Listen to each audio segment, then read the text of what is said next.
I like the fact that the air is actually on the thing.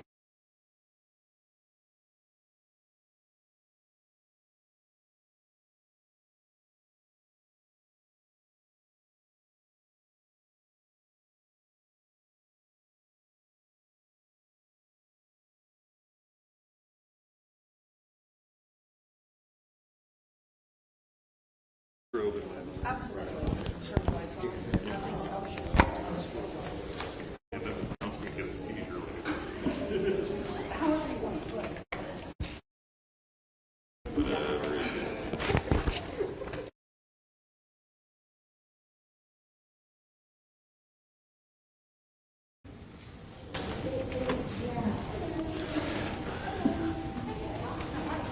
Okay, we are going to call this meeting to order.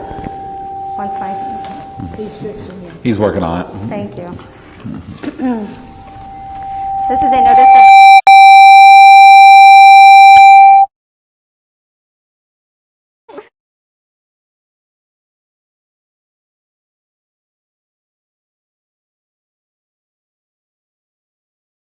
This is a notice of public meeting concerning the proposed contract for Whitko Community School Corporation employing a school superintendent.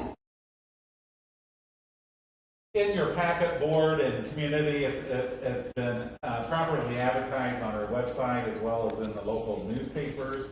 According to Indiana Code, what we are doing tonight is conducting a public hearing on the proposed contract. The contract details are found in the agenda for tonight. Basically, the salary and any type of benefits that have a cost amount assigned to them are found in this. The agreement length is for 36 months.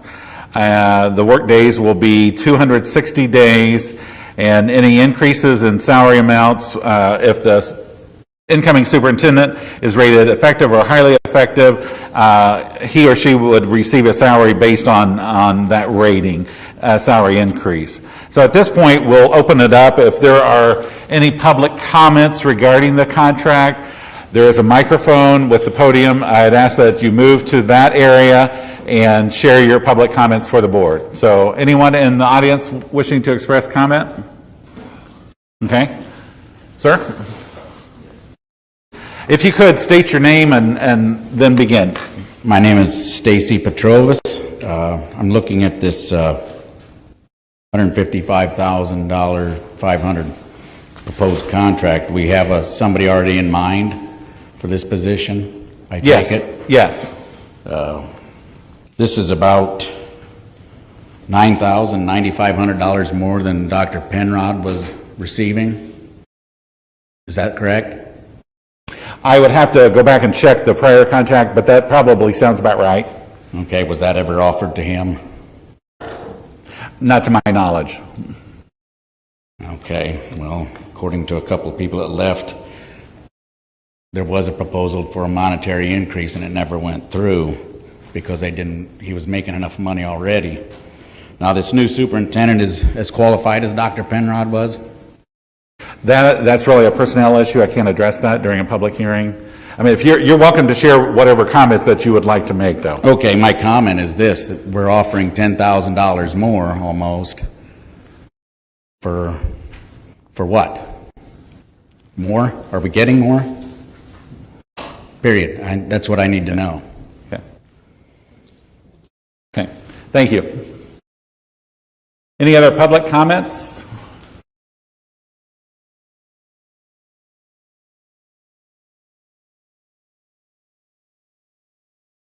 Any other comments?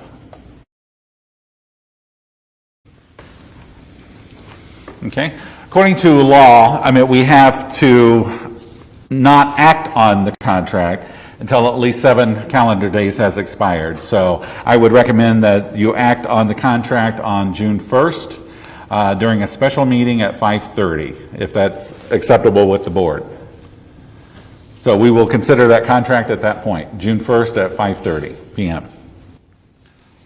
So without any further comments, that would close that part of the meeting, Madam President. Do I have a motion to adjourn? I think that we adjourn this part of the meeting. I'll second. Been moved and seconded that we adjourn. All in favor, say aye. Aye.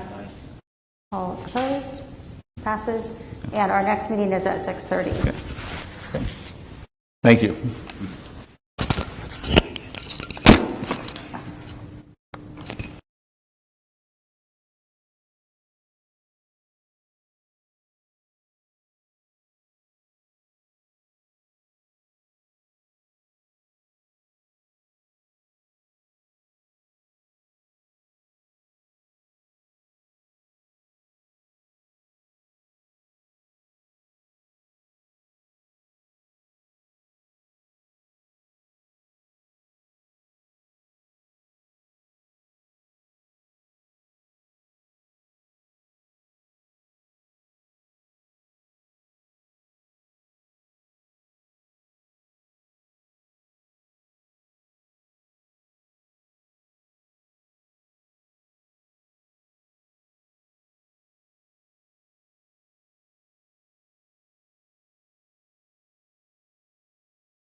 business and is not to be considered a public community meeting. There will be time for public participation as indicated by agenda item number 6. The board receives agenda item information and rationale for administrative recommendations for their thorough review prior to each meeting.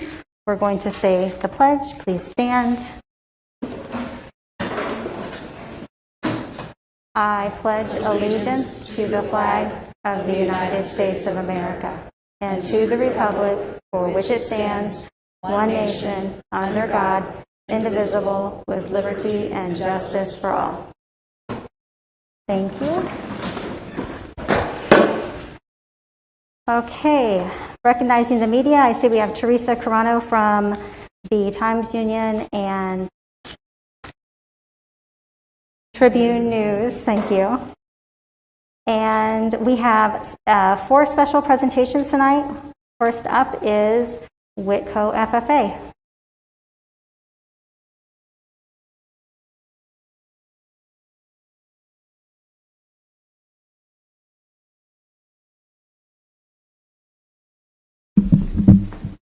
Hi, I'm Robert Wursler.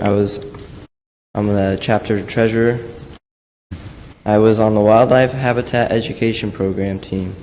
Team members were Ryan Brown, Maggie Wolf, Catherine Sharp, Alexis Funnel, and myself. As a team, we placed second at regional and second at state, first in the FFA division. We qualified for nationals this October. Ryan Brown placed third at regionals while I placed first individually. Contest includes identifying species, identifying wildlife management practices, and making a land management plan. I'm Maggie Wolf, and I'm the chapter student advisor, and I'll be talking about the livestock judging team. This year we had a team participate at state, and this was the first team we had at state in quite a while. And we had 2 teams. We had a reason team consisting of Anna Sickapoose, Cohen Shipper, Katie Sharp, and myself, and we placed 15th out of 84 teams. And then we had a questions team that was Justine Oken, Carly Schroff, and Kyle Jackson. They placed 12th out of 64 teams, and Kyle Jackson also got second overall individual in the questions division. Hi, I'm Lexi Funnel. I'm the vice president of our chapter. I was on this year's dairy judging team. Other teammate members include Kyle Jackson, Emma Jackson, Catherine Sharp, and Robert Wursler. Our team placed 3rd overall in our district area contest in the FFA division and 6th overall. I myself placed 2nd overall at our district area competition. My name is Haley Arnold, and I am the secretary this year for our FFA chapter. Unfortunately, we don't have a picture for this piece of information that we did just learn about, but we did have a community service project this year. It was for the Rob Hayes Memorial Collection. We collected bottle caps for a number of weeks in order to honor Rob Hayes, who was our director of the Indiana FFA, who unfortunately did pass away unexpectedly earlier this year. We collected 1/7 of the entire state's goal. Wow. So that put us as our top team in the district for collecting that. And then this picture right here, which would be our district leadership contest picture. On April 22nd, we took 26 kids competing in 18 different contests to John Glenn High School. The district contest is a huge part of our spring contest season, so members have prepared for many, many hours to do so. Placing first in animal science demo was Lexi Funnel and Reese Bradford. Placing first in the plant science demo is Katie Sharp and Maggie Wolf. First in agribusiness management, demo is Blake Schrader and Marie Conrad. First in horticulture science is Haley Arnold and Brianna Deaton. And first in job interview is Jordan Lanier. So at this district contest, we can compete in anything from demonstrations to quiz bowl, so questions about FFA in general, to leadership things like leadership ambassador or job interview. The contestants that did place in first will be moving on to state convention, which is in June. Hi, my name is Emma Jackson, and I'm serving as this year's reporter. I'm talking about state convention, and we've had many of our FFA members competing at the Indiana State FFA Convention this year. State convention is June 14th through the 17th. We have a food science team, Bailey Wolf, Jillian Culp, Amy Brown, and Lily Sycophus. Then we have an ag sales team that will be competing too. It's Lexi Funnel, Blake Schroeder, Robert Wursler, Emma Jackson, and as well as our demonstrations previously mentioned. Hi, my name is Brent Studebaker. I'm our Whitko FFA president and District 2 Sentinel. I'm going to talk about my State Star agricultural placement. I'm one of 4 star finalists in the state for the State Star finalist, which is an SAE based, which is supervised agricultural experience, which is keeping records of financial hours, completing work-based experiences to gain skills and knowledge. So it's just to, build our experiences through keeping records and competing against others throughout the state. Hi, my name is Katie Sharp, and I will be talking about our state poultry judging team. So, a couple days ago, we competed in the state poultry judging contest where we placed 10th overall in the senior division. The team consisted of Robert Wursler, myself, Hannah Thomas, and Chase Lanier. We had to judge live birds, chickens, ducks, and turkey carcasses, along with identifying different parts of an egg and different parts of a bird. We'd also like to inform you that we recently won the Poet Grant for $1,000 for the new agri-science supplies. We'd like to thank Mrs. Studebaker for assisting us in this grant. And we'd like to thank you as this concludes our presentation. Thank you. It was my pleasure to help. Great job.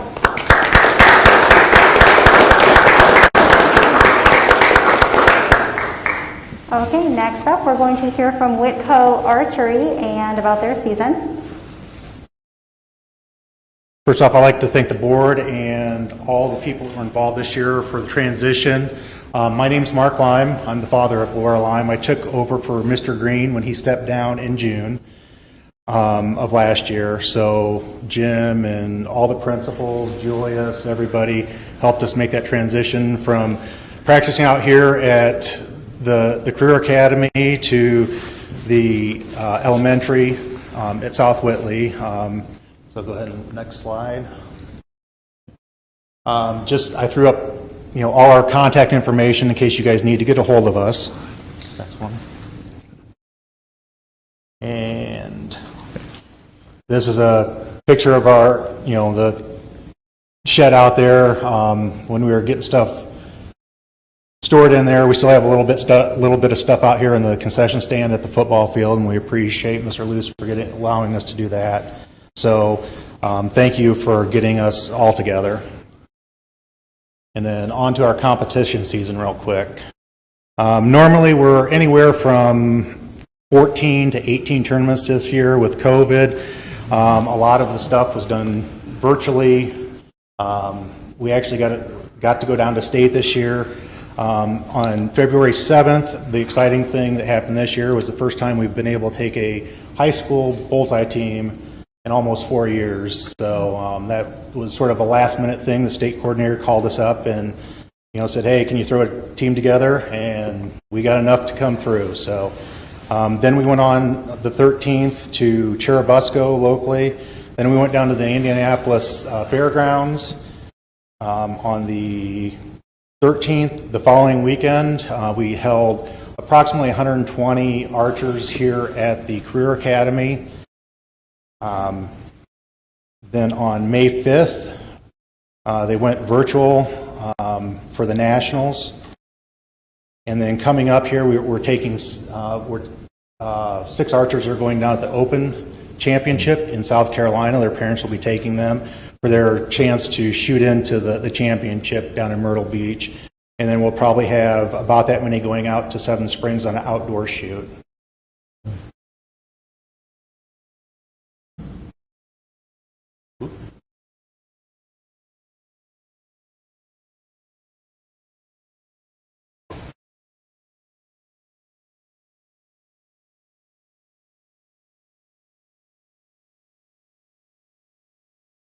Get the bus go on.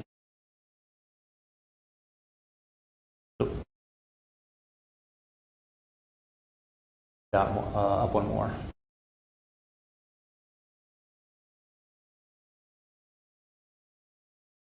Yeah, that's the same one. So we started at Busco. We had Isabella Hughes, third place. Cassidy in high school. Cassidy Skinner down at State. So, I'm sorry, down at State we had both Cassidy Skinner and Isabella Hughes placed third. Lily Irons placed 8th in the elementary division. In our 3D division, which are the animals, you shoot a turkey, a coyote, a bear, an antelope, I got it in my head, white-tailed deer and a ram.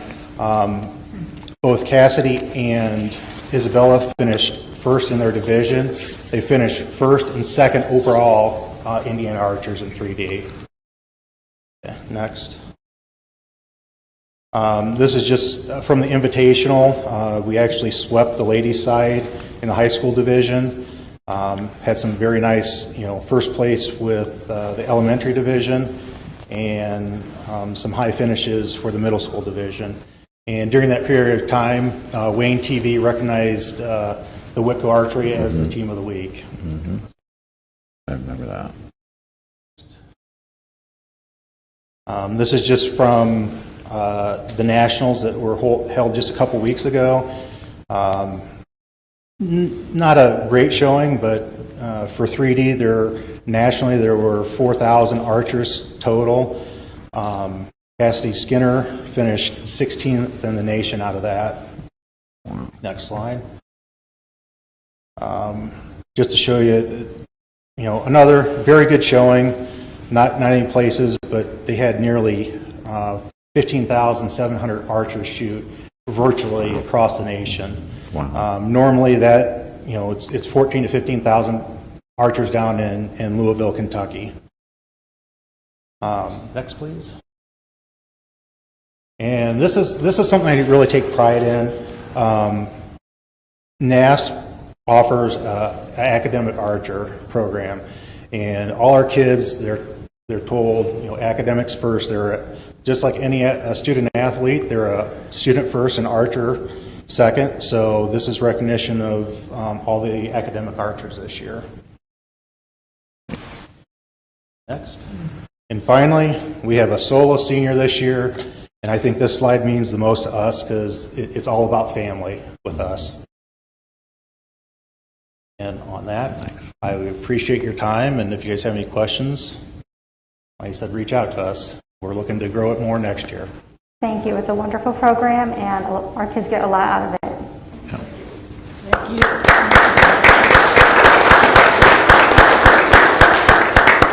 Next up, we have a special presentation from the Center After School Program. Kelly Goody is going to start. Good evening. So back in 2018, the center started bringing an after-school program here to this building. We started a couple nights a week after school, and then when we consolidated, that program moved over to Whitko Junior Senior High School and became so much more. In 2018 is when I got to meet Shawna Balsiger, and she was able to start really growing that program, meeting with students, watching the joy as she connected with our students was really remarkable to see. It was such a joy knowing that our students had a program to go to and also somebody who they could connect with. Then, just as so many other things were impacted by COVID, so was our after-school program. Fortunately, however, recently, Mr. Everett and I have been able to meet with Jeff and Shawna a lot more consistently and are working on relaunching After School Central. We know the importance of offering an after-school program to middle school students and are so excited to continue our partnership with them and expand the program exponentially next year.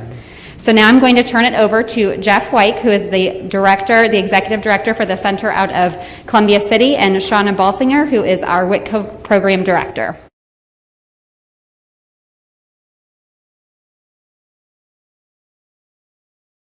Okay, if I move the mic up, or can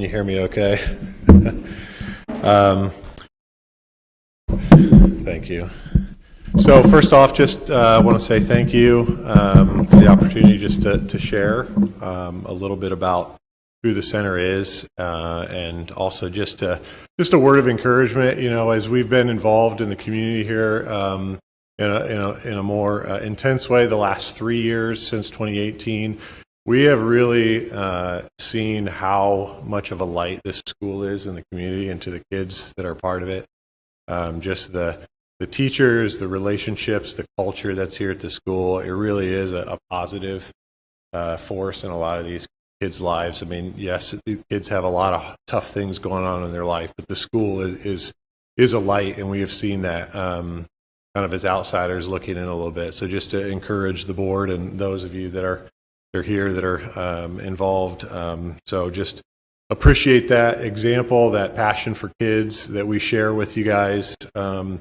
And just want to be able to just kind of, we've got a couple of minutes just to paint a big picture of kind of who the center is. So actually the center started in Columbia City back in 2005. I was the first director hired there, so this is my 17th year. So I've seen a lot of things kind of come and go through the years here in Whitley County.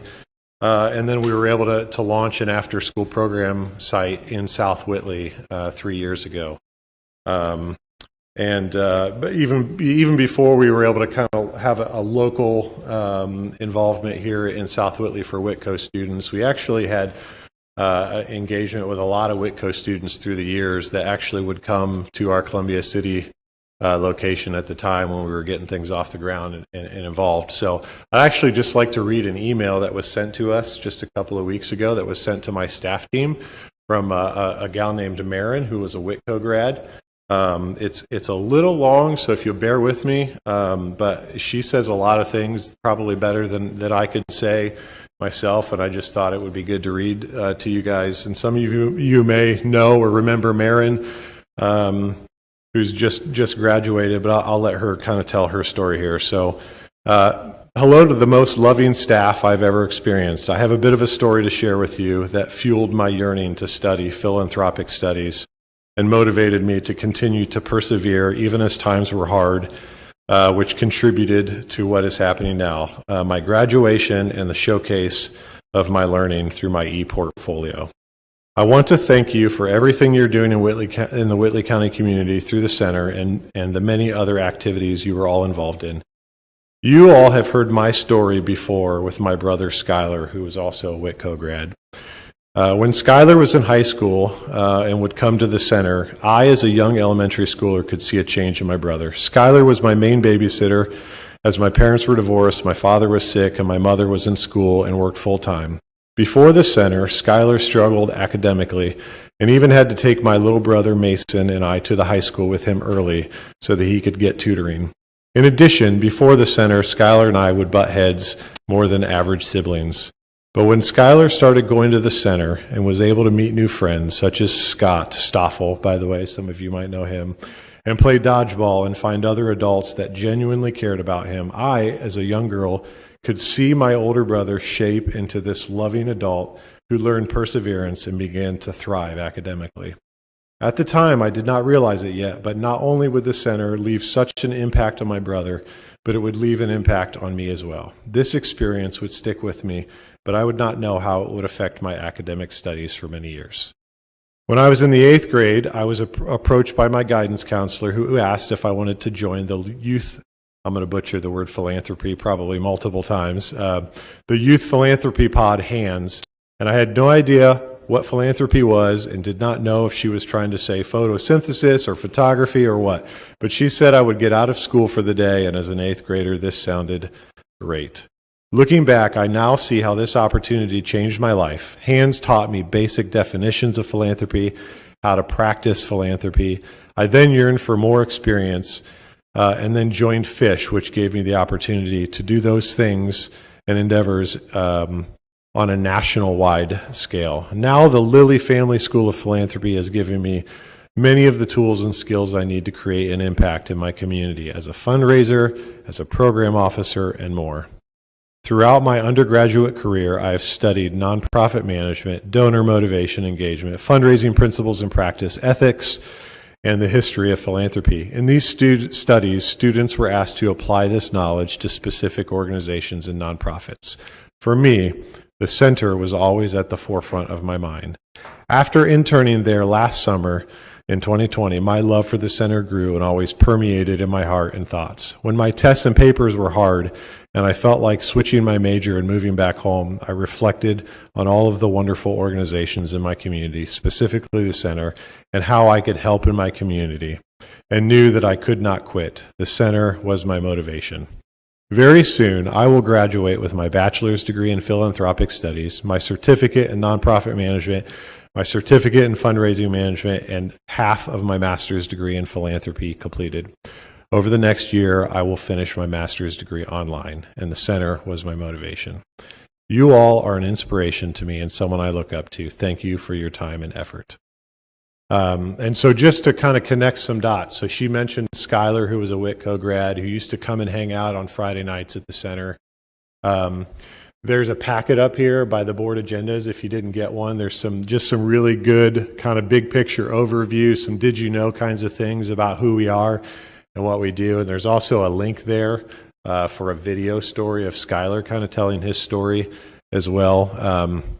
But just the big gist here is we love kids, just like this school loves kids, and our desire is to partner with the school here to help families, and the school help kids. And so that's where our alignment is, and appreciate the school here. And I want to introduce Shawna, who's just going to talk a little bit more specifically, and we'll keep things moving forward. Hi everyone, my name is Shawna Balsiger and I am the Whitko Program Director, and it's so good to be with you guys tonight. So we did get to start a little bit of After School Central in 2018. We had 2 nights of programming a week, and just thinking about the impact that was made from that email, from 1 night a week programming going to 2 nights a week, the impact we can make, and then eventually we're going to 4 nights a week next year. But just a little bit about what we started. So we started just an After School Central program, and that's for 7th and 8th graders. And then we also started a SERVE program, and that is more of a leadership-based program for high school students. So they come to the program when the 7th and 8th graders are there, but they are assigned different tasks to do, and they are really given ownership over the program.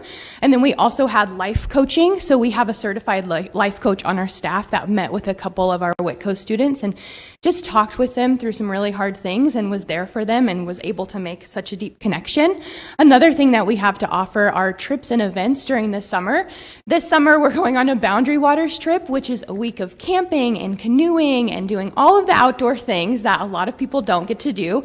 And we do get to offer financial assistance for students who can't afford it themselves. So we have gotten to hear, well, I got to do this, or I got to see this, and I never would have been able to do that before. So just having the opportunity to give these kids something to look forward to has been really great for us. And then again, in the packet, if you want to look at the benefits and impact data, you can kind of see a little bit more about that there. And then I just want to share a personal story. So we had a student who started coming to After School Central right away. She was a part of our after school program, eventually became a part of our SERVE program, and then eventually became a part of life coaching and has gone on a couple trips and events. And watching her from the very first time that she walked in, very quiet, unwilling to really open up, kind of was there just because she didn't know what else to do, to taking ownership of it, inviting her friends, asking questions of why we do what we do and how can she help us do things better, and really becoming a leader. And then she went on a couple trips, and one of my favorite things is that we have volunteers who come, and one of our volunteers actually got to be a huge part of her mom's life as well. So she was coming to the program and getting impacted. Our volunteer was impacting her mom, and we've just gotten to see a lot of really awesome things happen to that family throughout the last couple years. And I can't wait to see what else we have in store and what else the school has in store, and just getting to be with these kids has been really awesome. And they're such a good group, and they're so fun. And this year we have gotten to start back up. It's called Vibe right now, just a little bit, because with COVID, everything kind of changed. But we've had around 25 middle school students and around 10 high school students coming to that, and it has been pretty unofficial. So I'm really excited for next year to see what kind of students we have coming and how many we have coming. And then just what's next. So we went after this a couple of years ago, and we just missed the cut. But in the last year, we were able to secure a grant through the Indiana Department of Education 21st Century Community Learning Center. What that means is the state is partnering with us with a 4-year commitment of almost $100,000 a year that's coming directly into the Whitko community to fund staffing and after-school programs for middle and high school kids. It's pretty phenomenal. We are very, very excited about it. And what it's going to allow us to do is just to expand what we've already been doing in the last 3 years. Going from 2 days a week to 4 days a week. We're going to be able to hire actual certified tutors.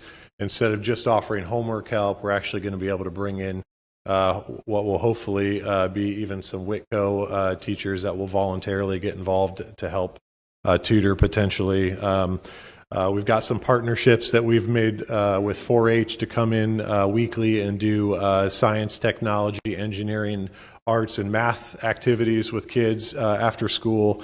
And then I know that the school here has a real high investment in social emotional learning. That's a big deal to us, and so we're just going to be able to tie a lot of the same things that the school is doing here during the day to help kids become healthy people and learn how to do self-care and to seek the things that help them to grow and be healthy. We get to continue a lot of those things in the after-school environment, and so that's actually will begin this fall, this school year. So excited about that. We did have a video, but we're running a little on time, so I want to be mindful of that. We did want to allow, if it's okay, for some Q&A, if there were questions from the board or for anybody here, is there time, a couple of minutes for that potentially, or do we need to wrap up? Does anyone have questions? Thank you for providing a safe place for our students after school. Yeah. We appreciate it. Great job, thanks. Okay.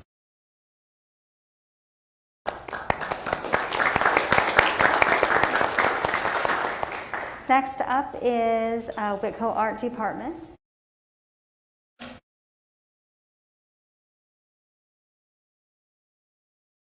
Good evening, everybody. I just wanted to take a moment to kind of celebrate our art department again.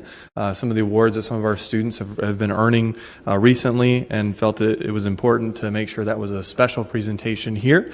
And so the Whitko Art Department recently competed in the Kosciuszko County Lakes and Streams 13th Annual Student Art Contest. Each year, the Lilly Center Art Contest invites 9 to 18-year-olds from across Kosciuszko County to submit their creative depictions of the local waterways. This program is designed to raise awareness and appreciation for Kosciuszko County waters through artistic expression. The theme for this year's contest was lake and stream habitats, and we have some pieces of art that'll be displaying on the screens up there. Artists and winning entries receive cash prizes and the privilege of having their artwork on display in the community. As a bonus, the artwork is also featured in a calendar. The artwork was evaluated by a panel of judges from the Grace College Art Department, and the criteria for judging was based on creativity, artistic merit, comparability of any wildlife with its habitat, and depiction of the theme. Winners were selected in each of the following age ranges: the 9 and 10-year-olds, the 11 and 12, the 13-14, the 15-16, and the 17-18. So all of those divisions. Whitko junior senior high school students were eligible in the age categories 14 through 18. They gave first, second, third, and one honorable mention award to each of those categories, and prizes were awarded for first place of $50, second was $40, third was $30, and honorable mentions were $10. Whitko art students received a total of 9 out of the possible 12 awards from their age categories. Whitko High School art teacher Daniel Malicki, as always, is proud of the students' pursuit for excellence. Out of those categories, the 13 to 14-year-olds, first place was Allison Bikanga, second place was Ariel Ross, and Allison's artwork is actually displayed a little bit lower on that. It's the one with the duck in the water.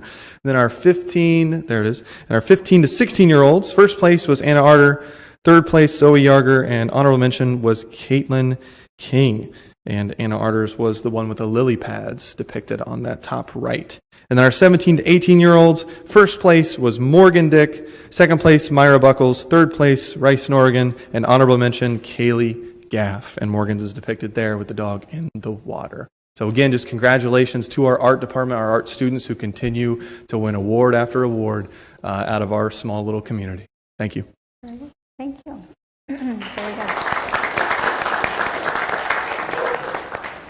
Okay, moving on to item 3.0, approval of minutes. We have minutes of the following meetings presented for review: April 19th, 2021, April 26th, 2021, and May 4th, 2021. Do I have a motion to accept the minutes? I move that we accept the minutes as they were listed. It's been moved and seconded that we accept the minutes as presented. All those in favor signify by saying aye. All those opposed, the motion carries. Moving on to 4.0, department reports. First up, we have Pearson Elementary Principal Michele Smith.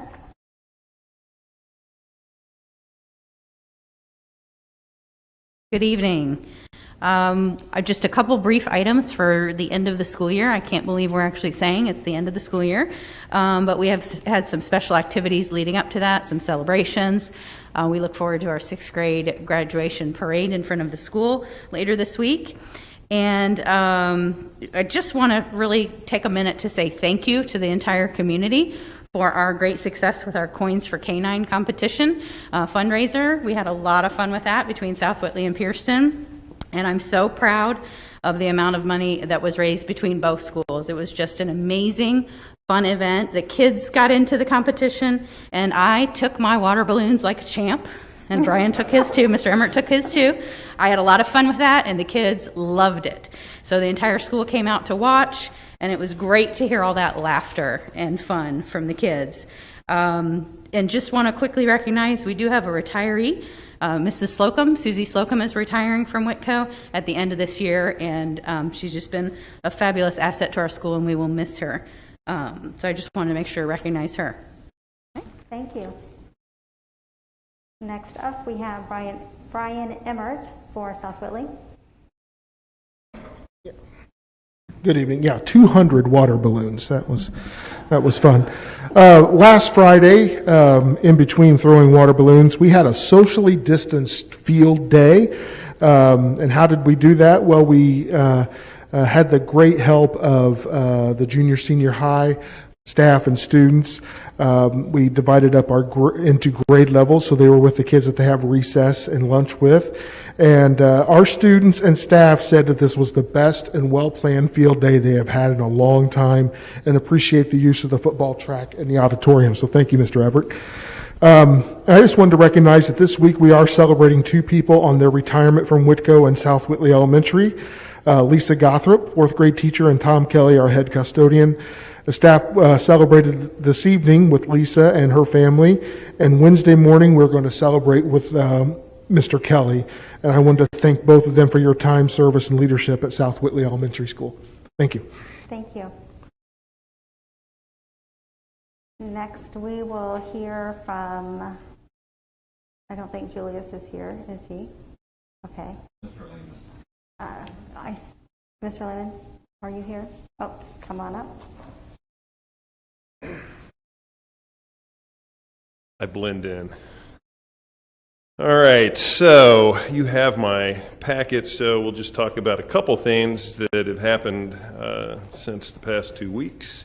First thing I want to do is congratulate Mr. Osborne and his applied skills students for being recognized for their participation and performance this year by the Rising New York Roadrunners program.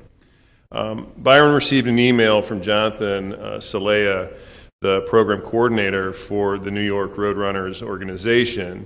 And for those of you who don't know what this organization is, New York Roadrunners are really the preeminent national running organization in the country. They manage and sponsor the New York City Marathon. The last time it was run, so 2 years ago, there were almost 40,000 people there participating, so one of the largest marathons in the world. And they also sponsor a program for youth fitness across the country. So I'm just going to read a portion of this email. I think it's important to hear it. It says, Mr. Osborne, we're excited to announce that you and your site, at Whitko High School are in the top 5% of Rising New York Roadrunners programs across the country. Thanks to the excellent work you and those at your school have done throughout the 2020 and 2021 program year, you have been selected as one of the Rising New York Roadrunners high-performing programs. Your program is an exemplary example of our philosophy, the ongoing movement of children and promoting a lifelong desire for healthy activity. For me, the reason that this is so important is because Mr. Osborne and his kids were competing against students that didn't have disabilities. And they were still in the top 5% of the country. And when you look at that and you think about what these kids have had to overcome, it's incredibly impressive to me. So I wanted to make sure we recognized him and what his students have done. And then the second thing I wanted to do is touch on a summer program that is going to be hosted here from June 7th through August 6th. It is the Dream Teams program put on by Easter Seals Passages for students from Kosciuszko and Whitley County. I think really kind of the cool part about this is that 2 Whitko grads are responsible for putting this together. And it's Blake Castle and I know I'm going to mess up the Taylor Hensel. They put this together, and because of their relationship with Whitko, they wanted to make sure that it was housed here. So we'll be bringing kids in from Kosciuszko County, from Columbia City, from Churubusco, as well as from Whitko, and they'll be participating this summer. They'll be learning pre-employment skills, those soft skills that we've been talking about for the past year. There's still time for that if those people are interested to have their kids sign up for this. It's open to all students with a 504 or an IEP, ages 14 to 22, and it's free. So all of that has gone out to parents, and we'll send out more information this week. But if you are interested, please contact the district office, and we will get you signed up. I told you it was going to be brief, and so I will sign off now. Thank you. Next up, we have Jake Everett from Whitko Junior Senior High School.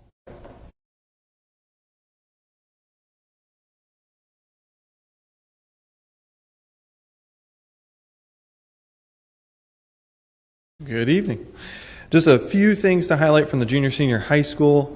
First, I just wanted to pause and personally and publicly thank Abby Sperlin and Stephanie Campbell for their work in organizing and running the prom for this year. That was an event that almost most of the students that participated in this year, that was their only prom that they had. The seniors didn't have one last year. This was the event for them, and they did a really wonderful job of selecting, getting our venue ready, getting everything prepared here, ultimately, in the room actually behind where you guys are seated, the decorations, the food that was provided, just everything that went into it was flawless from where I was looking at it. And the students had an absolute blast. Every student that I was able to talk to and asked how it went, they all said they had a wonderful time. And they really enjoyed themselves. So I wanted to make sure that I thank both of them. Also wanted to highlight our Students of the Month from the Junior Senior High, Magdalene Clark and Ava Precor, who are the Students of the Month. And Mr. Hambeck and Mr. Carroll wrote about Maggie saying she's great work ethic, awesome student, willing to work with and help others, great sense of humor, which she uses to her advantage when she answers questions and produces products for the classroom, and goes above and beyond with all assignments. And Mr. Holtz and Mr. Mullicky wrote about Ava, saying Ava is one of the most trustworthy, dedicated, and dependable students at Whitko. Her teachers can trust her to always do what is right. She is dedicated to her schoolwork and makes sure to complete assignments properly, even when she is absent. Ava possesses a love for learning and cheerfully accepts challenges as opportunities for growth. So congratulations to both of them. And just some final dates, just public information as well. Got our final exams that are starting up on the 26th on Wednesday, which do include seniors for that last period, 8th period. And then the 27th, final exams of seniors, 3rd period. Our Friday, there are no senior final exams. Instead, they have graduation practice that they have to be there for at 9 o'clock. And then if they want to, seniors are also invited to walk through our elementary schools, and we'll do some senior walkthroughs after that practice. And then lastly on those events is the actual graduation event itself, which is, again, June 4th. At the football field, 6:30 p.m., a rain date of the 5th, in case it rains on June 4th, and there is no limit on the number of guests that you can bring because it's outdoor at the football field. There is no limit, no tickets, no nothing. Bring as many as you want, as many family members as you want. There will be socially distant seating on the field in pods if you like to sit in the pod, or you can sit in the stands like a football game. Either one is fine. That's all I got. Thank you. That's great news. Okay, next up we have Whitko Career Academy, Joe Luce.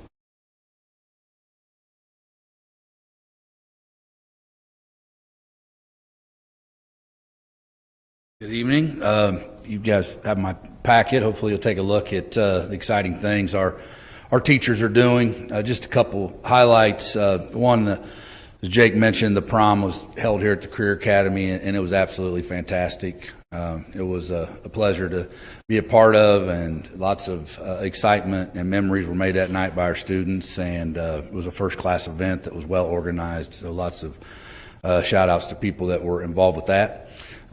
We hosted our 6th graders last week that came and visited the Career Academy. Sandy Benedict organized the event, put together a scavenger hunt, and the kids grouped with our high school students that were here, toured the building, checked off different places, teachers, and it was a really successful event that I think stimulated a lot of interest in what we're doing out here. So glad that we were able to work with the elementaries to make that happen. It was a good day. A couple other highlights. We wrapped up with our TAP coordinator today, Mrs. Benedict and I, and just reviewing what we've went through this year with our teachers, the growth that they've had. We finished our project-based learning through Region 8 that we're very proud our teachers were able to complete, and then looking forward to next year with lots of great ideas that we can continue to take the teachers that have these skills that they've learned all their lives, the trades that they've learned, and mix that with the educational background that we can provide through programs like the Region 8 training and project-based learning to provide an environment out here that's first class for our kids. So lots of very, very positive things, and just very excited to wrap the year up, to be able to say that we have this under our belt, lots of things we've learned, and great things ahead. So thank you. Thank you. Next up, we have Director of Alternative Programs, Chris Benedict. Good evening. Just have about 3 items tonight to share with the board. First and foremost, the scheduling. Well, collaborating with Mr. Everett, Mr. Luce, and the guidance counselors, Mrs. Alexander and Ms. Dobson. The 21-22 master schedule is done and complete. We are about 94% of all the students are already scheduled into classes for next year. Currently working on finding those virtual students and getting them lined up, get them scheduled, as well as any of those students, any conflicts that we have in those schedules, try to get those resolved before obviously next year hits. But really looking forward to the opportunity of having those programs at the junior senior high school as well as the Career Academy, along with the junior high classes, and that rotation seem to be working extremely well in the schedule and master schedule we have built, not running into a lot of conflicts. But we do have some with those singleton classes with those AP courses. So trying to get those all worked out and the bugs done with that, but moving in a very positive direction with scheduling. Secondly, tonight I'd like to share with you our Apex program. The APEX program is primarily for credit recovery, but we also have some students that take additional classes to their schedule as well, and just talk to you about the number of credits we're able to earn this year. In semester one, this year we had, in just APEX courses alone, we had seniors earning 14 credits, juniors had 30 credits earned, and sophomores 2, for a total of 19 in semester one. And then here in semester two, we've had a lot of people, our numbers have changed a little bit since the report that I put together to you about 2 weeks ago. Amazing that the 17-year-old kids kind of procrastinate, wait to the end, but they're kind of getting those things taken care of here lately. So we had 27, seniors earned 27 credits, juniors earned 7 credits so far, sophomores 1, and freshmen earned 1 here for a total of 36 in semester 2. And again, those senior credits, most of those are going directly towards graduation requirements. So excited about the opportunity for those kids to meet those requirements. Also with the APEX program as well, materials are in place, working again with Mr. Everett and Mr. Luce to identify those teachers that are going to take 2 days in the summer to make sure that the APEX curriculum is aligned to the state standards. So we got all that packet ready to go for those teachers in the summer. And then finally tonight, the last thing I would like to share with is our alternative school program. An alternative school opened, we got approved at the end of September. Last year, get full force going about mid-October. Only had about 3 kids participate in the first semester. They were able to earn 3 credits. But obviously here in the second semester with that up fully running, I'd like to shout out to my my teacher assistant, Jonathan Irwin. He does a tremendous job with those kids. We have earned a number of credits here in semester 2. We had 2 sophomores earn 2 credits, juniors earned 13, and then we had seniors earn 30 credits in just semester 2 alone in order to get those graduation requirements met. So I'd like to recognize actually 3 students tonight that again, with the advent of the alternative school, will be able to graduate on time next week with their classmates, and I'm very proud of their efforts. One, Jeffrey Farmer. Jeff earned a total of 9 credits in the alternative school along with his graduation pathway in welding. Jeff was able to recover credits from previous years as well as finalizing his core classes during his senior year. Brianna Kern. Brianna earned a total of 6 credits in the alternative school and a pathway in human and social services. Brianna completed her coursework her senior year in semester 2 at the alternative school to finalize her graduation requirements. And then finally, Braxton Hyde. Braxton earned a total of 12 credits in the alternative school and a qualifying score on his ASVAB test to meet his graduation requirements. Braxton was able again to recover some credits from the previous years as well as finalize his core classes during his senior year.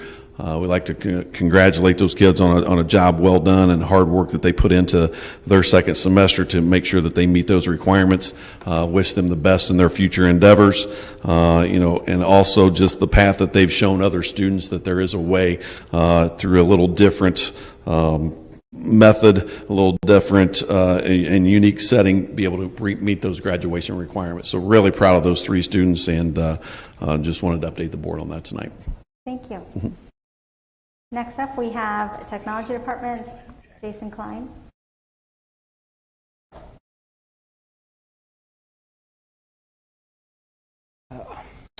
Summer is our busy time for the Technology Department. We will be doing our standard collecting of devices, getting equipment ready for next year.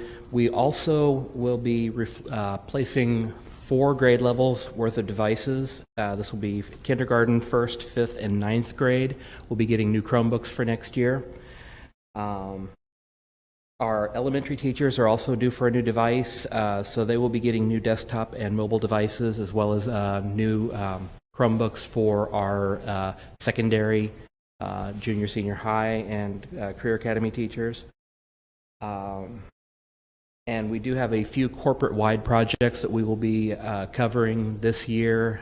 We are doing an infrastructure update that will bring a lot of our buildings more up to date and be able to handle more current and future technology, as well as security camera updates and a printer and copier update with our new contract with Perry ProTech.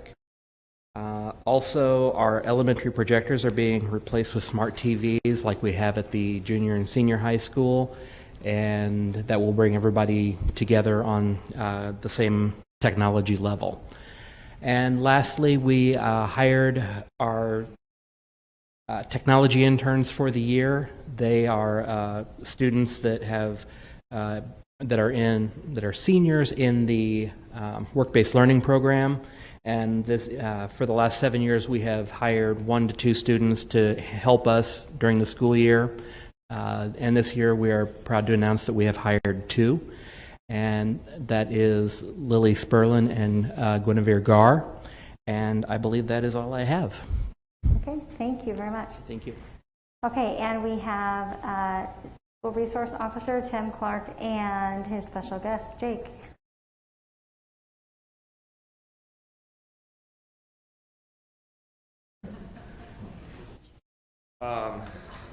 Here, I'll put.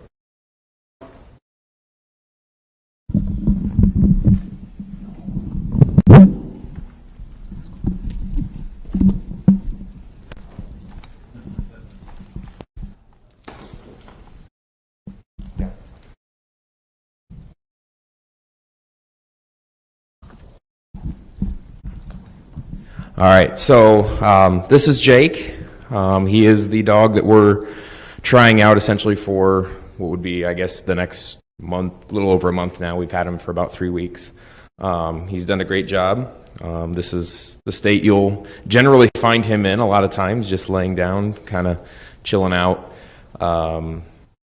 He's definitely been really good with our kids so far. I would say just in the first week, we just kind of had him meet a lot of the kids. We didn't really have him doing a whole lot of work. I mean, that was enough work in itself, was just, having all the kids crowding around him all the time. But last week, I can name 4 different situations where he helped calm down a student that was having a rough go. In fact, he'd had 2 within about an hour's time, one at South Whitley Elementary and one at the junior senior high school. We had one student who was slamming the door in the I'm not sure what we call that room, the special room there that's in Miss Cornwell's room, yelling obscenities, just having a complete complete breakdown. Me and this student have a pretty decent relationship, and I went in and talked to him and asked if he wanted to see Jake, and he kind of nodded his head while he was still buried in his lap. And after about a minute or so of him just kind of sitting there and chilling out, and the kid just started having a normal conversation with me, and we were back to normal within a couple minutes, and just no issues after that. And then not even an hour later, one of the SPED teachers at the high school wanted me to bring Jake over for a student that was would not leave the girls' restroom, even though her mom was there to take her home. She would not move. She wanted to have Jake come in there, so Jake went in there, and within 5 minutes she was up and out of the restroom and on her way home.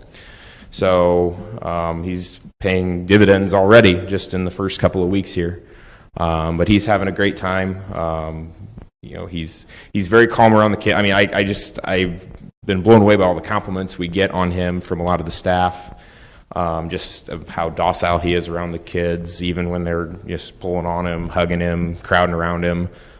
He's been great so far. But if I get this tennis ball out, I mean, he'll go, he'll have a lot of fun with it. So he has definitely an on-off switch, and that's great because the kids are seeing him be playful as well as being calm around them. So the rest of this week, we'll just kind of keep doing what we've been doing, having him around the kids. And then this summer, we're going to work on some scent work for him to where he can be able to work on odor detection. And then hopefully by July, I wouldn't see any reason at this point why he won't work out long-term for us.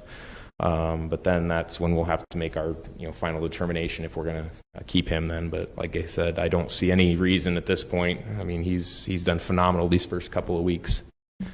So, and I'm surprised you remembered my name because the kids don't remember my name anymore. They only remember Jake.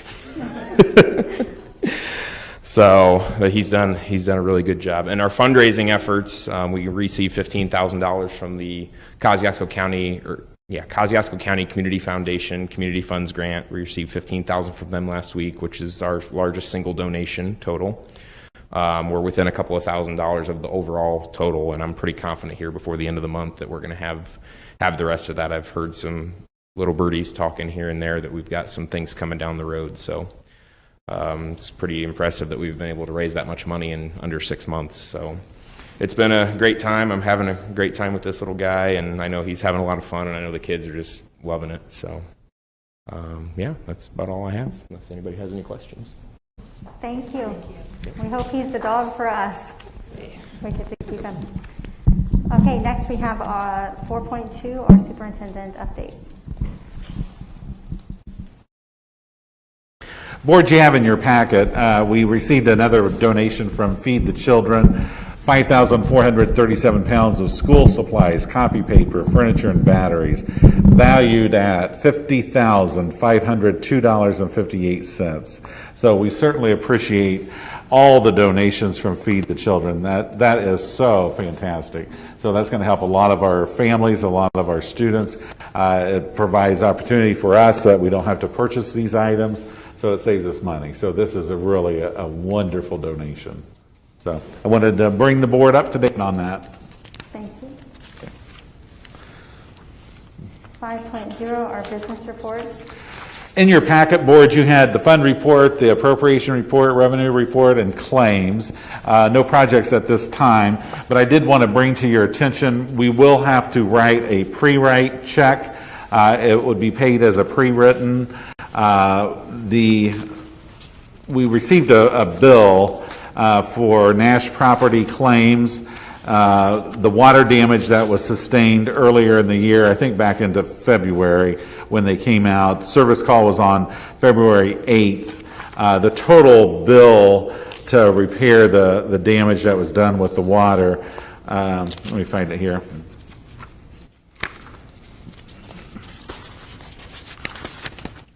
Was this at the Career Academy or the high school? Pardon? Was this here at the Career Academy in the gym, or is this Service Pro. It was in the gym. Okay. And other locations in this building. A total of $11,541.24. We do have insurance, but it does require a $5,000 deductible that we need to pay. The total bill was $14,741. So we would need to write a check for $9,741. So I wanted you to be aware of that. This has been, like I said, it was sustained back in February, so that will be something that we'll need to pay. But the water damage, according to Jim, was pretty extensive as to what happened there. It has been fixed and repaired, but now we have to pay the bill. But our insurance is paying a significant amount of that, but we do need to pay that $5,000 claim. So wanted to bring that to your attention, that will be in the pre-writes. Okay. If there's any questions about any of those other reports, we can certainly talk about them now, but I'm going to ask you later in the agenda after public comments to approve those. Okay. So. Thank you. Okay. Okay. Next up, we have public comment, but we did not have anyone sign up for that. So Okay. we will move on to our consent agenda items. In your packet, board, you have the accounts payable, the payroll claims, the claims, the revenue report, appropriation report, fund report, the extracurricular reports, and then the personnel.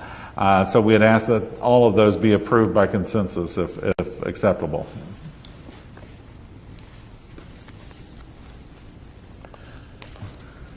Do I have? I move that we accept the consent agenda as presented. Do I have a second? I have a motion and a second to approve consent agenda items as presented. All those in favor signify by saying aye. Aye. All those opposed? The motion passes. We have no old business at this time. New business, 9.0, resolution for use of ESSER 2 funds. You have in your packet, board, a resolution that we're asking approval for.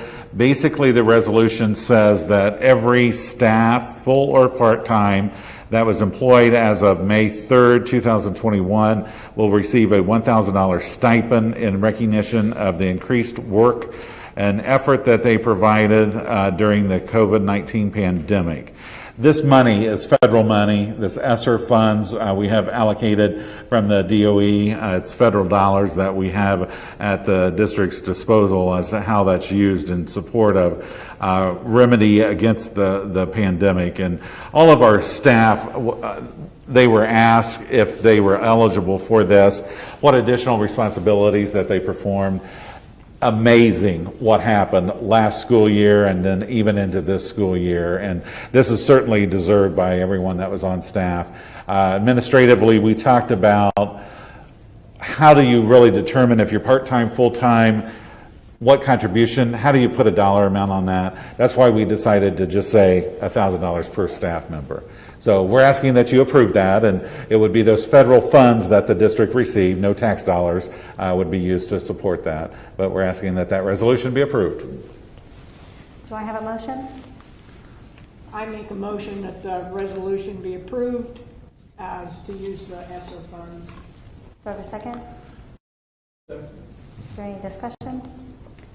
Seeing none, we will move to a vote. All those in favor of supporting the resolution for the use of ESSER 2 funds signify by saying aye. Aye. All those opposed? The motion passes. Moving on. You have just made a lot of people happy. Thank you. And they deserve it. 9.2, approval of plasma filtration units for all buildings. Board, you have in your packet a proposal from Train for the plasma filtration units for all of our buildings. The dollar amount for this was significant. To outright purchase this was over a $300,000 item. But working with Train and getting them to understand that we wanted to put this in place. I mean, they discounted this for us for over $40,000. So that was significant. So they've got that price under $300,000 for us. We would again use ESSER funds for this, but this is what I had referenced at last board meeting. It's a hookup system for all of the buildings, and basically it cleans the air in the building. It removes all types of mold, bacteria, viruses. It really makes the air purified in all of the buildings. So it's a healthy investment, but it's long term. The maintenance is really low on this. Jim felt that this is something that his crew could support and maintain. We're not replacing bulbs, the UV bulbs with this. It's really a cool little system. And if you had a chance to look at the proposal, I'm asking that you approve this. Train's on the approved state list, so we didn't have to bid it per se, but we did get it under the $300,000 threshold. And I appreciate Train's willing to work with us and discount that by $40,000. So we're asking for approval. Thank you for negotiating that price. Do I have a motion? I move that we approve the plasma filtration unit for all the buildings as presented. Do I have a second? Second. It's been moved and seconded that we approve the plasma filtration units for all the buildings. Is there any discussion? Seeing none, we'll move to a vote. All those in favor signify by saying aye. Aye. All those opposed? The motion passes. Moving on to 9.3, meal prices for the 2021-22 school year. In your packet, you have a recommendation for the meal prices. We have offered free meals this year, then we'll be able to offer those again next year for students. But the state requires us to determine pricing for the lunches. The current price for the 2021 prices are $1.65 for breakfast and $3.10 for lunch. New calculations would be $2.30 for breakfast and $3.85 for lunch. And that would be for the adult meal prices. So we'd ask that that be approved. Do I have a motion? I move we accept the meal prices for the 21-22 school year as presented. Thank you. Do I have a second? Second. It's been moved and seconded that we approve the meal prices for the 2021 and 22 school year as presented. All those in favor signify by voting aye. Aye. All those opposed, nay. The motion passes. Moving on to 9.4, early graduation requirements. You have in your packet tonight a couple changes in the wording. You did approve back in July of 2020 the early graduation requirements. The proposed changes is in wording specifically to a graduation year, and the other removes the specific number of credits required for graduation to required credits. That gives the school a little more flexibility. So it's really kind of cleaning up those early graduation requirements. It's not, this is more of an administrative guideline of how the policy is implemented, but we had asked that those be approved. Do I have a motion? I move that we accept the early graduation requirements as presented here tonight. Do I have a second? I second it. Is there any discussion? Seeing none, we'll move to a vote. All those in favor of the early graduation requirements as presented, please signify by voting aye. Aye. All those opposed, nay. The motion passes. Moving on to 9.5, restructuring of the maintenance/custodial department. You have in your packet tonight a restructuring of the maintenance custodial department, and I'm going to ask Mr. Jim Bumball to step forward, and you also have a packet at your seat tonight. So Jim, kind of walk us through what's proposed here. Board update, I just had a couple of add-ons. I think you have some IDs on your desk. The new ID badge maker, we've kind of been tinkering around with this a little bit, coming up with some different design on the back of it, barcodes that we tested on the scanner in the lunchroom at the high school, and it worked. So the eventual goal is to get the student IDs out to students and staff, and then eventually the Tyler technology we were talking about earlier this year for school buses, moving forward with that and getting a jump start on that. And then a threat assessment that's required for the school safety and security grant is scheduled for Wednesday of this week for Pierceton Elementary, and then next Wednesday for the junior senior high school, the academy, and South Whitley Elementary. The maintenance and custodial restructuring, just a brief overview of what's going on now. The department saw a reduction in restructuring during the economic downturn back in 2008 and 2009. There was another reduction when the middle school closed here in 2018. Although student enrollment has declined over the years, with the opening of the Career Academy, we are utilizing every square inch of our facilities, and we continue to maintain all grounds as well. I think overall the staff does a good job at keeping up on things, but I also think outside the box, I believe we can improve on things by doing things a little differently. We've lost some experienced custodians over the last few years, and that has resulted in some of the experience in maintaining the buildings was lost as well. We all want to project an image of pride when somebody first sees our facilities and steps into our buildings, and it's been a struggle with the current staffing in the buildings. It's become almost impossible to find anyone to fill a part-time 5-hour day job. It's hard for everyone out there right now. It's particularly hard trying to figure out somebody that wants a 5-hour a day job. We currently have a vacancy at South Whitley Elementary for the part-time position, but unable to fill that. It's resulted in additional overtime to have somebody fill in to help maintain that building. With no substitute custodians available, it's impossible to get the job done without having somebody volunteer to come in and step up in one of the other buildings. Consequently, that results in additional overtime. I touched on some of the maintenance problems that we run into, and my recommendation is to create a position as a maintenance technician. The position would be to assist in taking care of routine maintenance problems that could possibly be rectified by a maintenance technician rather than hire somebody, an outside contractor, to effect repairs that is never cheap. The individual would be available to assist at any of our facilities.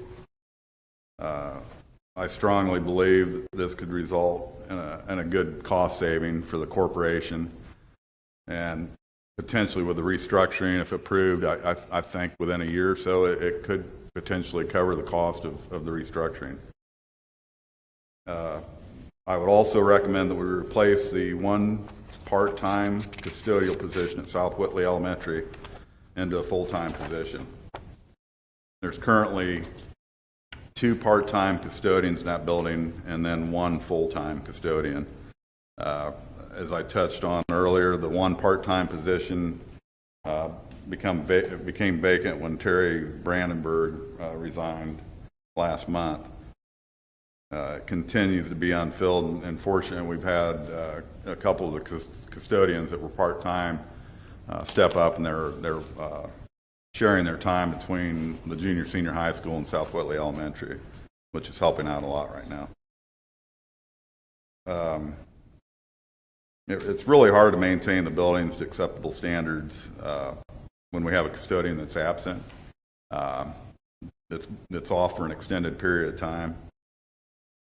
And again, when we have to cover that building, because it either has to be covered or it just doesn't get done, and it's just resulting in some overtime that I think that we could potentially save on by restructuring this a little bit.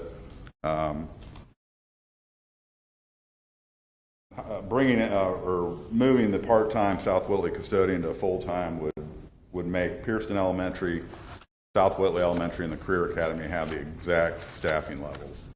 And it's difficult. I mean, there's 20 acres of yard here to maintain, and luckily we've got people that step in and we'll get on the mowers and help mow this.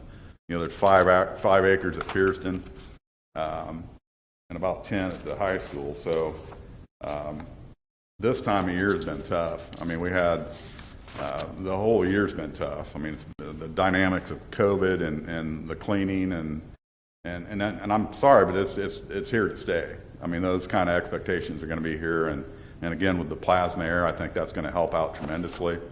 But we still need boots on the ground and in the classrooms, cleaning those classrooms up, and the people out on the mowers making that first impression to an outsider. Look, hey, it looks nice. Get into the building, it looks nice.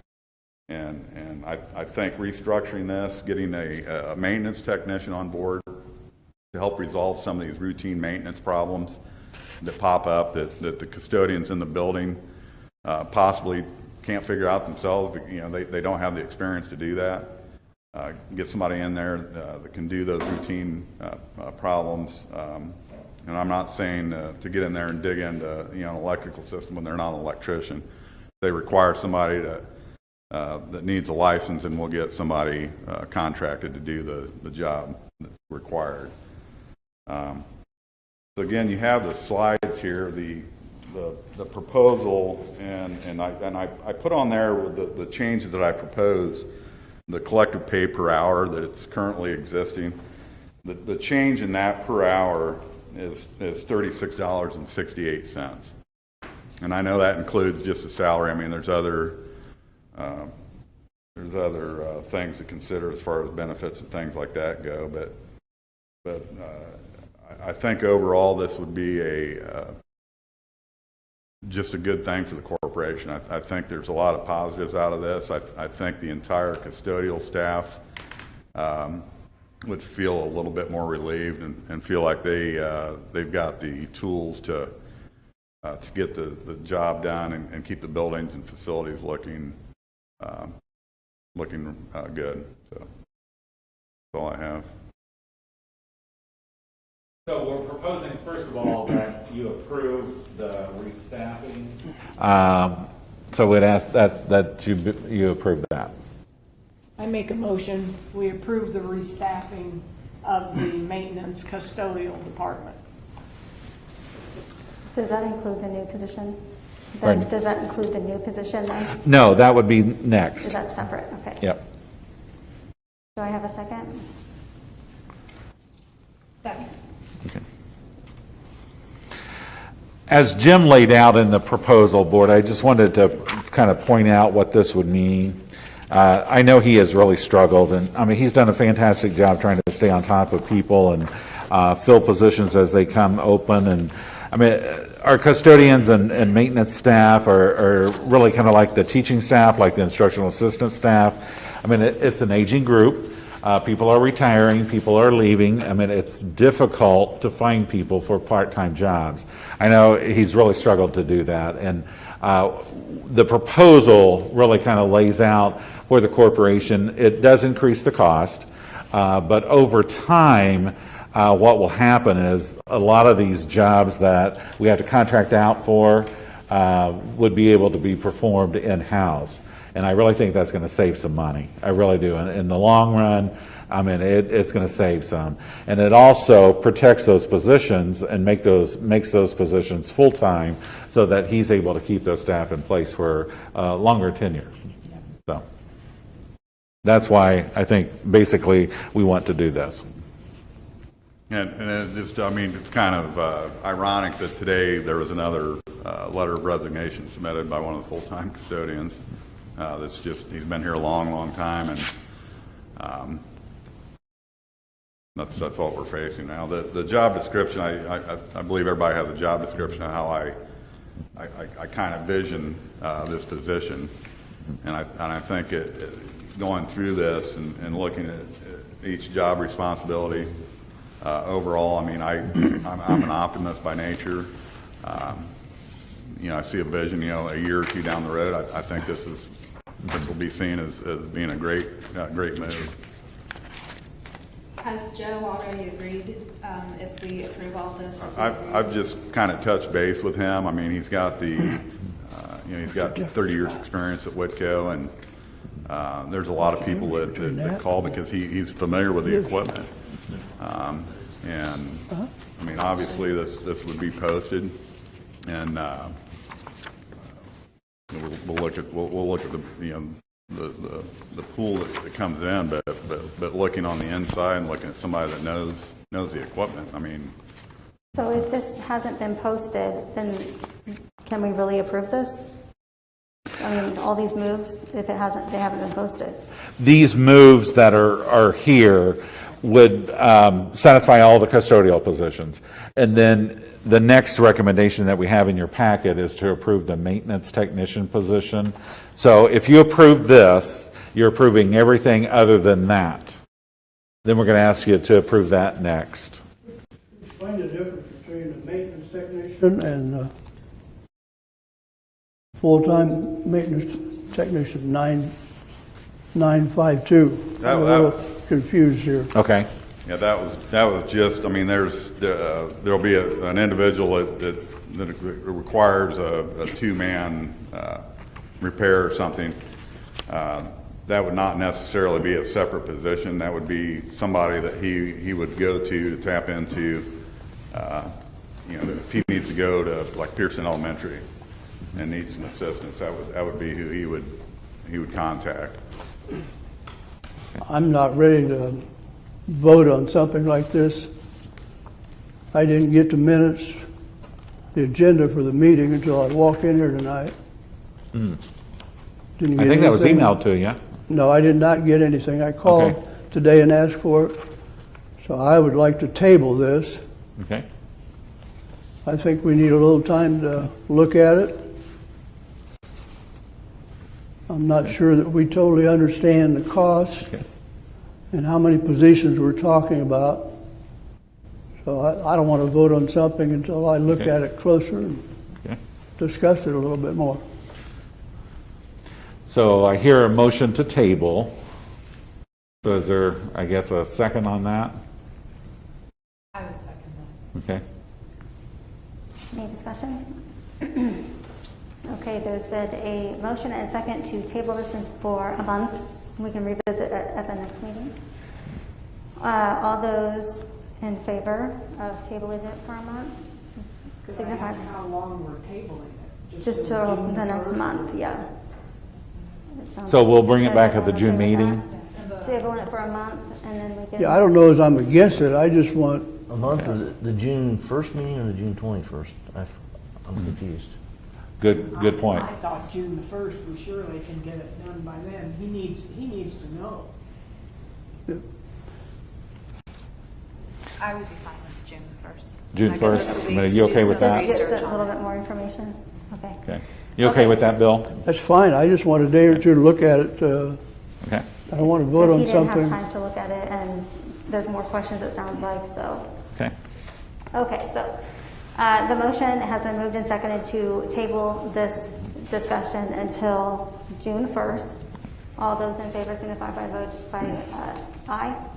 Aye. Aye. All those opposed? Okay. Nay. The motion passes. Okay. Okay. And that will mean the next point in your agenda, we'll bring that back to you because the creation and posting of the full-time maintenance technician position kind of goes hand in hand with that. So we'll bring that back at June 2. Okay. Okay.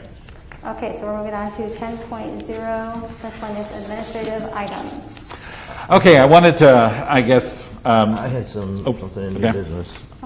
I would like to make a motion granting permission to reach out and, if agreeable, negotiate a contract with C3 for CFO/business management services, with Dr. Penrod being the contract personnel to perform those duties. I had a discussion with him this afternoon, and he is interested in doing that. I think it could save the corporation a lot of money, so I'm just asking for permission to have maybe Steve look at what that would look like. I second that motion. I have a question. That's just investigation at this point. We're not committing to anything. Correct, so we don't have any type of contract or anything. This would just be seeing what that looks like.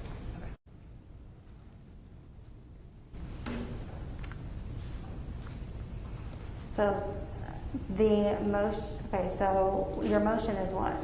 To ask permission to reach out and start negotiating or looking at a possible contract with C3. Okay. So that would be similar to administrative assistants? With what? Like administrative assistants? It's a type of company like that? Yeah, administrator assistance is what I'm contracted through. So, and I think this company does the similar type services. Yeah. And you're thinking for financial processing? Correct. Okay. Since we don't have a treasurer now and we don't have a CFO now, I thought it would be a way to bridge a gap here for a while at least, and possibly look at it being a cost savings long term.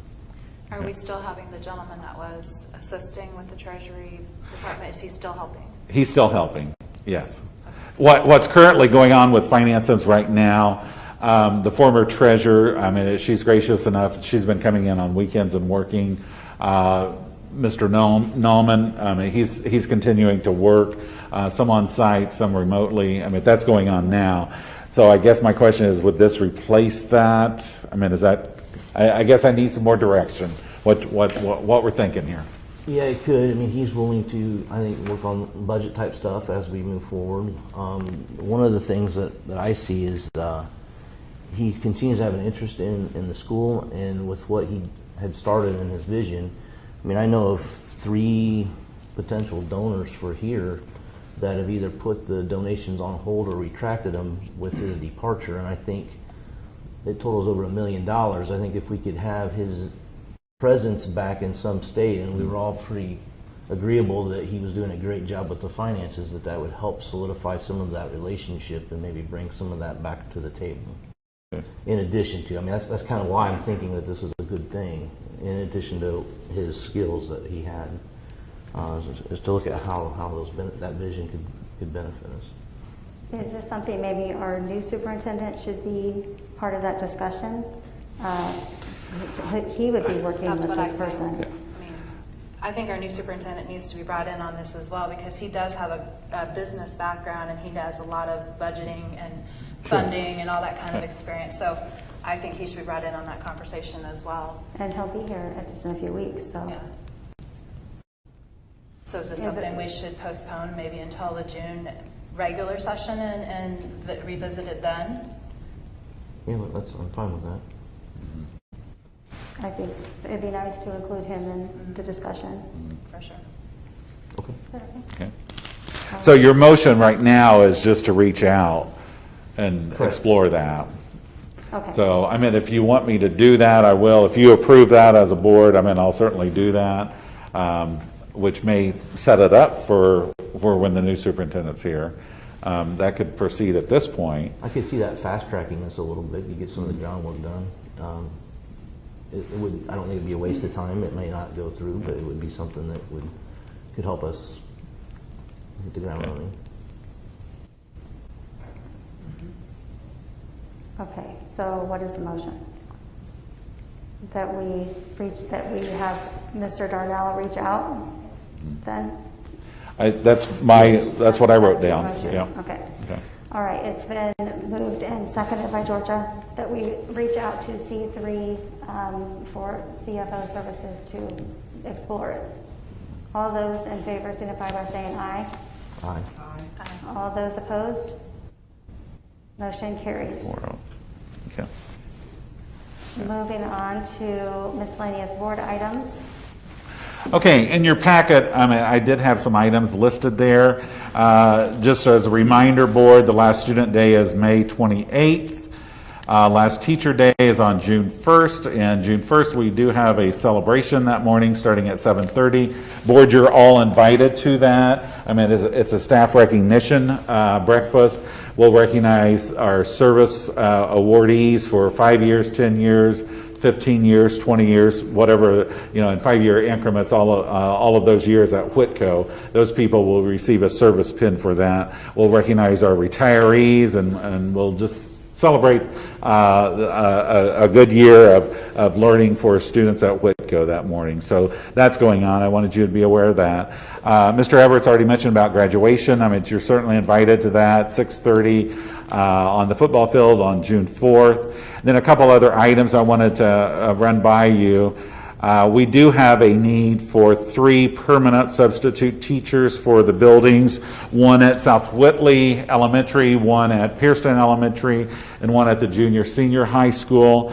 These would be licensed teachers, and we're looking at like a beginning salary for these of $40,000, but they would be a full-time employee. They'd be on a temporary contract. They would be paid out of ESSER funds.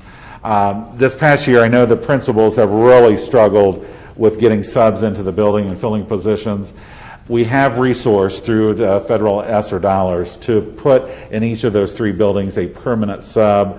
So it would be at least a teacher, a licensed teacher, every day in the building to fill classes as needed. So I guess I'm asking as consensus, if you can approve that by consensus, we'll be able to move forward with that. But our principals have identified that as a need, or teachers have identified that as a need. There have been so many teachers stepping up and filling open slots and covering this class and covering that class. This would at least put a permanent sub that will be with us every day into the buildings. So I'd ask that you approve that by consensus, if that's okay. I definitely see the need for that. Okay. My question is, what happens when the ESSER money is gone? Because that has all to do with COVID, doesn't it? Correct. So, and we're used to having that person in each building. That the understanding is that would be paid for 3 years, and at that point it goes away. So to me, it's another result of this pandemic. People don't want to come into the school, or they're hesitant about that because of the pandemic, because of COVID, and this might get us through that time period. I think with what you've approved of switching companies, I think that will make a difference for substitute teachers. But again, we gotta have people, and this would put a licensed teacher available to cover classes. So to me, it's a win-win. It gets us through and gets you through, because I won't be here at that point, but it gets you through a year at least. And after a year, I would reevaluate it. And if you need it, great, but if you don't, you don't. So, If there, I'm sorry. Go ahead. If there is, okay, so that's in an open sub situation. EduStaff, I do agree, is a much better system than what we had before. Typically, when schools do this, it's called a floating sub, correct? It's a floating sub. right.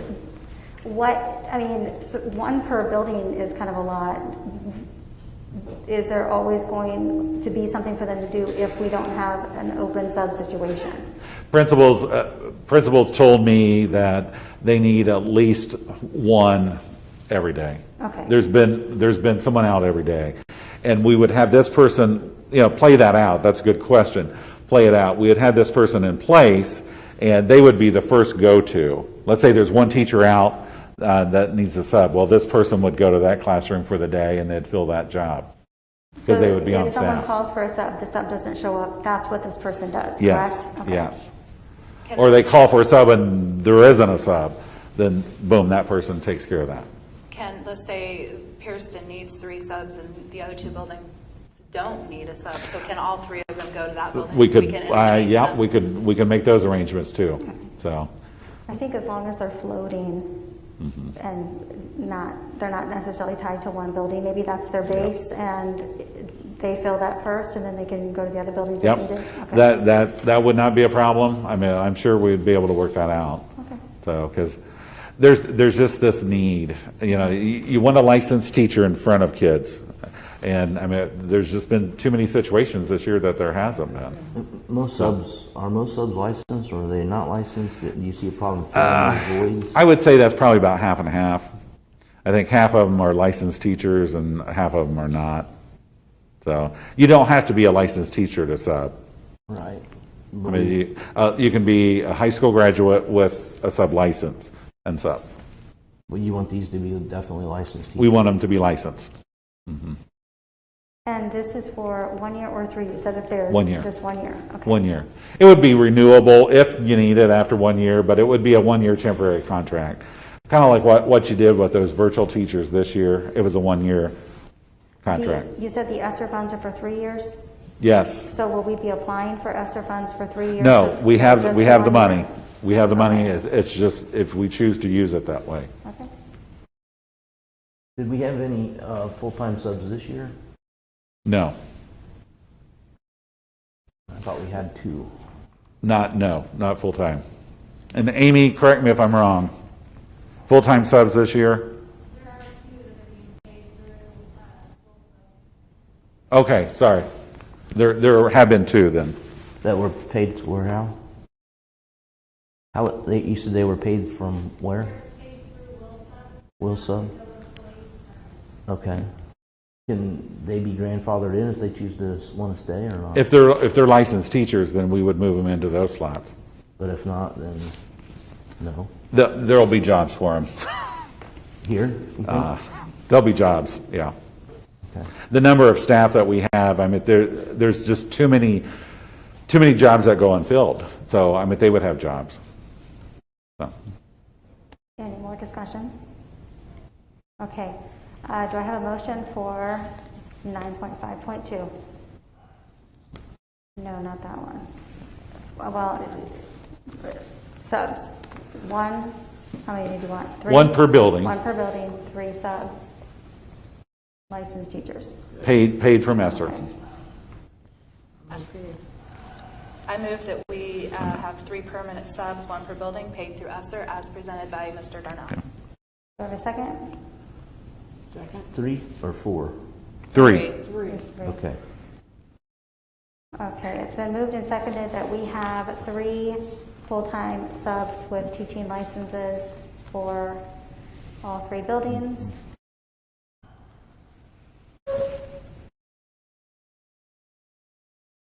All in favor, signify by saying aye. Aye. All those opposed? Motion carries. 3 subs. Okay, and upcoming board meetings. Okay, one more item here.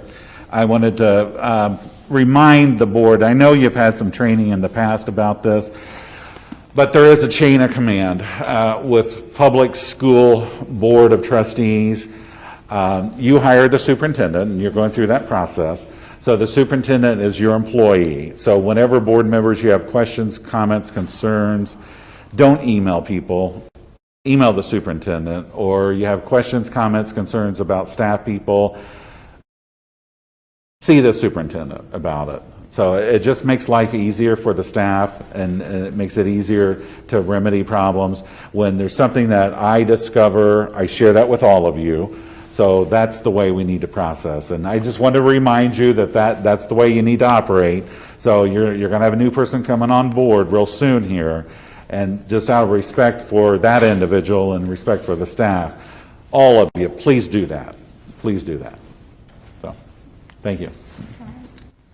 Upcoming board meetings, June 1st, special session here at the Academy for our superintendent contract considerations. June 21st, we have our regular session board meeting, also at the Academy, and July 19th, regular session here at the Academy. Do I have a motion to adjourn?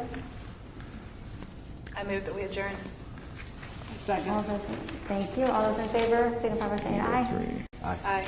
We are adjourned. Thank you.